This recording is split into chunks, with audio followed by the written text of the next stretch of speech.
Let's solve this calculus problem step by step.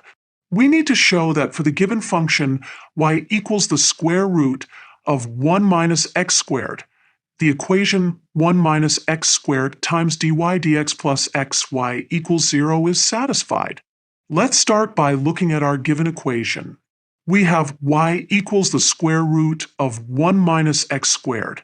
To solve this, we'll need to find dy dx using the chain rule. Using the chain rule, we know that when differentiating a square root function, we multiply by 1 over 2 times the square root in the denominator, then multiply by the derivative of what's inside the square root. So dy dx equals 1 over 2 times the square root of 1 minus x squared times the derivative of 1 minus x squared, which is negative 2x. Now, let's simplify this expression. The 2's cancel out in the numerator and denominator, leaving us with negative x over the square root of 1 minus x squared. To make our expression easier to work with, let's multiply both sides by the square root of 1 minus x squared. This gives us the square root of 1 minus x squared times dy dx equals negative x.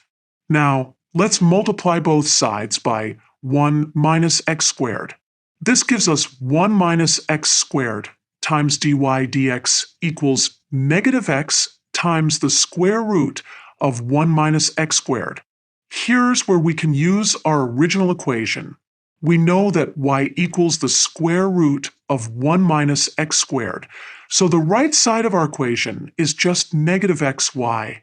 Finally, we can add xy to both sides of the equation, and we get 1 minus x squared times dy dx plus xy equals 0, which is what we wanted to prove. And there we have it. We've shown that the given equation satisfies the differential equation through careful application of the chain rule and algebraic manipulation.